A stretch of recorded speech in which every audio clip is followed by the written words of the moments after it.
guys, it's April here, and today we're going to discuss what we know about Dark and Light just before early access. Now, we're only going to talk about things that have been confirmed by the devs and no weird speculation things. This is probably the last time you will see my face in this video, so let's just go and tune the music and the nice pictures and go and discuss this whole thing. Let us start by discussing the map. They have promised us a map about the same size as Ark. However, they are promising to have a lot more maps or, well, worlds. I'm not really sure what they're planning on, but they are promising vast areas. So what we see in the future, they promise us at early access snow, tundra, swamp, plain, forest, jungle, and underwater biomes. They are also listing urban as a biome, which I find a bit strange, but pretty much what they're saying, we are having some cities in there. As far as I know, there's 3 pre-built cities with NPCs living in them, and you can actually pick those to start in when you start your game, rather than just spawn randomly somewhere in the map and die to some horrific creature like an Ark, which to me is a big plus. All these cities come with their own little things that will help you start your game. For example, Fardo, the human city, has a lot of farming grounds. I think it's in the plains, but it's perfect if you want to start a farm. So, you know, I will probably definitely be spawning in that place. You also have Estelle, the elf city. Yes, we get elves here. That has a lot of creatures spawning near it, especially flying creatures. I think it's sort of in the hills near the forest and the jungles. So if you want to go out and start creature taming right away, that's a great place to start.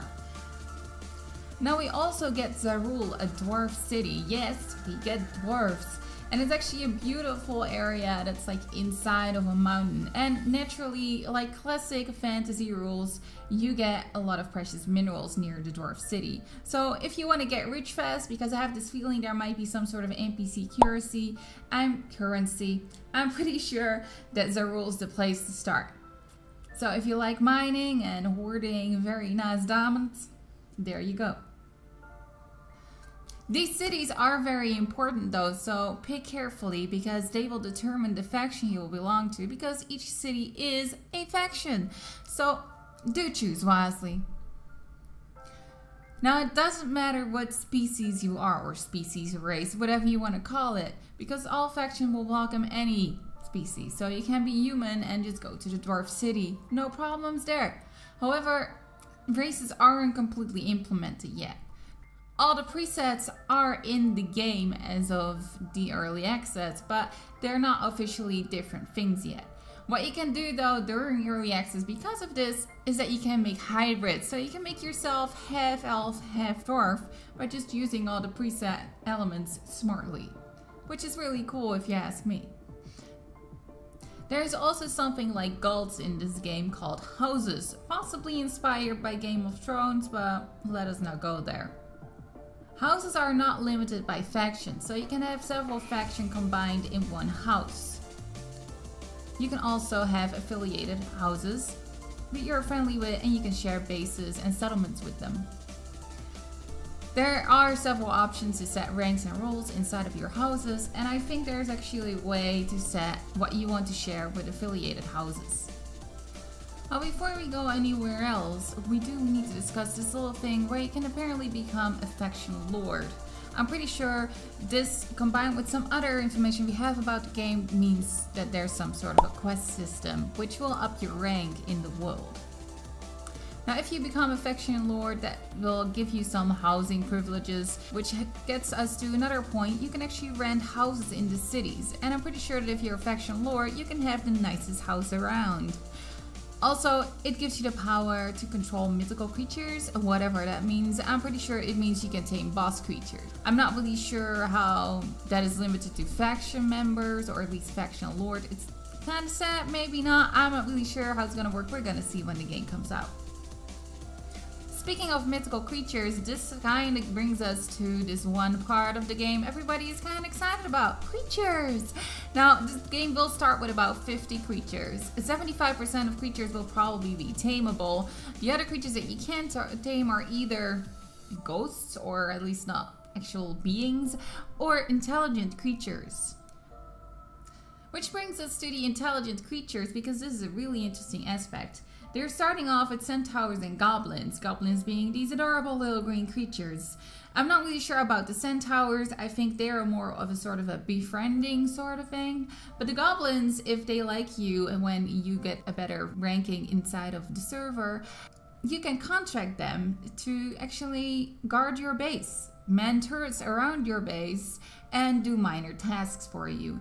It seems that centaurs can also fight for you or something. We're not really sure how that's gonna work because it doesn't say anything about contracting centaurs, but we will go and figure that out ASAP.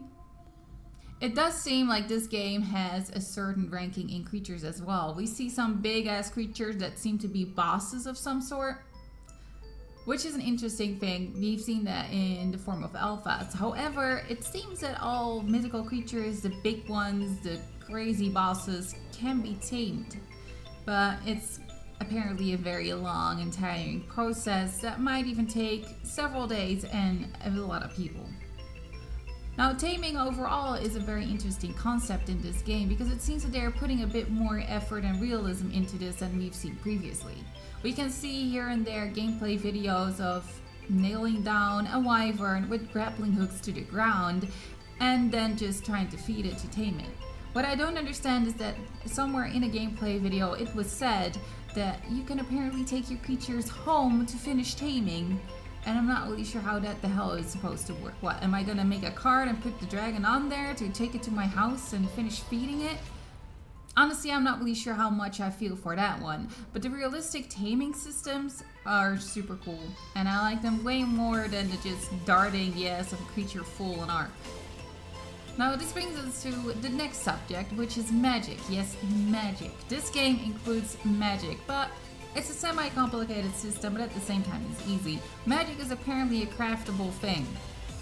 And you have consumable magic spells, and you have magic spells that are made in the form of crystals, which you then have to combine with a wand that is fit for it. Most of them will only have limited uses, as far as I understand, and there are some crazy spells out there. The consumable spells will probably be spells that increase your stats, so health boosts or speed boosts, things of the sort, which sounds like they might be very freaking handy even in just daily use. The crystal spells, or the crystal spells that have to be combined with a staff, are more combat orientated spells. They are all in a sort of a forward motion, just straightforward attacks like we've seen in Ark. Besides for one spell, apparently a very high level fire spell targets a person like a sort of a heat-seeking missile, but only for about 10 seconds. Still, it's interesting and quite OP, and I'm pretty sure within no time we'll have all sorts of mods that will utilize that feature. The good thing about the crystal staff spells is that they can be interchanged. So in case you have a staff that's compatible with about 3 of your spells, but it's super rare and you don't have any other, you can simply just take the crystal off and put another spell on there. Downside is that you can't use these at the same time, so it might be worthy to create a new staff. Talking about magic, there is this really nice little magic spell out there in this game, which a lot of us have been craving for. Yes, craving for like it's potato chips, and we haven't had any in weeks because we've been to Survivor. It is a resurrection spell. Now this is an extremely costly spell and you need to craft several things for this. But yes, you can actually resurrect your creatures. What? We've been waiting for this for a long ass time, and for some reason Ark never was able to do it. Not even mods have managed it. But in this game we will actually get it, so start gathering your resources because you will need them. Just the thought of never losing your favorite creature is amazing to me, because all that stress that has cost me during the play of Ark and several other survival games that allow you team pets. Now there are a lot of interesting little things in this game that cannot really be put under any certain topic. One of the very interesting things I found is something that Ark could never do to a satisfactory level while they tried it. So during the day, more docile creatures be more active, grazers will be grazing somewhere in the open, but during the night all the creepy crawlers come out and the big hunters come to eat your face, like this, what is this, a beaver cat? So if you don't want to be eaten by any random creatures, then stay inside. But if you really want to fucking tame something crazy, nighttime is the time to be active. Let us talk about the leveling system for a moment, because this is one of the more confusing things I found about this game. So they have the normal level system like we've seen in Conan and Ark, where you just give yourself some health points or melee damage points, but they also have what they are calling a node system. The node system apparently is divided in 31 nodes, and within those there are skills. I'm pretty sure these nodes will include skills for crafting, for magic, for taming creatures, but I'm not really sure because, well, they're just a bit vague about it, so we will have to wait and see what it looks like in the game. Creatures who want level pretty much like players. I'm not really sure if they get their own specific skill and node trees, but that would be interesting if they have. It does say that every creature will be coming with their own specific skills. Now, that could just be their own specific text, just like Ark has, but it could also be like some creatures have magical things, and maybe crystals you can stuck to their faces and use them as a staff. Something else that's really interesting and we really missed in Ark and several other survival games is actually the fact that your bodies will be easier to find. When you die, you will see the location of your dead body on the map, and it seems that it will probably stay there, but also to you, only you and no other players, your dead body will emit a gigantic, bright light. It stays in the game for about 15 minutes, so you have 15 minutes to look up that bright light near the location where you know your body is supposed to be and that you can see on the map, so that's a real plus to them. There is a sort of a system of teleporting around the map, which is basically like the Ark beds. In this way you can also set your respawn points. They don't use beds for this, but some sort of a very high-tech looking teleport pads, which I am not really liking, so I hope they will redesign these into something, I don't know, something cool? Something more fantasy-like? The game only features a third-person mode, so no first-person mode yet. They're working on it, but all the animations aren't in yet, so it would just really look really weird. Some people are really gonna hate this. You cannot use your character across servers, so there's no obelisk to upload your creatures and your player in. I wonder if they're gonna make something so you can save all of your progress somehow separately in case something happens to the server, but it seems that there's nothing like that so far. Magic will be the core element of this game, so it seems to be that you do really need magic, which kind of puts a damper on my plan because I really wanted to see if I could play it without magic. Dark and Light also for some reason supports VR, or will support VR, because for some reason everybody these days has VR, according to a lot of games out there that I really want to play. The city where your alliance lays will also offer a safe spot in the game. This is because we will have PvE but also PvP servers, and if you start out in the middle of a freaking war, well, luckily you can just stay there and hide there for a while. However, the cities aren't completely safe, so a certain part of the cities you can still be freaking killed by somebody from an opposing team, so be careful with that.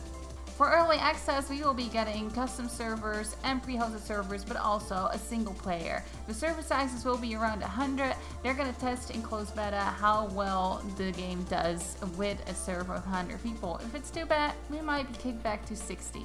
Now the max level they've been talking about for characters, or well, players, is between 60 and 100. That might be a bit of a big number, but I'm pretty sure it has a lot to do with the fact that they need different animations for skills under nodes, which you will get when you get a higher level. So I'm pretty sure it just purely depends on how far they are on those sort of things. So we will have to see when early access releases what it is. For creatures, they have not announced any sort of level caps or max or whatever, so we're just gonna have to see that one as well. I think that's all the information that I have for you guys that I thought would be important for all you all to know. If you have any sort of questions, just leave a comment. I will check it out and see if I can get either answer. I already know the answer because not everything I know is in this. Let me know if you guys want to see more of Dark and Light information videos, because I will just go and try and dig some stuff up or just blink really cutely at the developers. Yes, my English is so perfect. Thank you guys for watching. See y'all next time. Bye.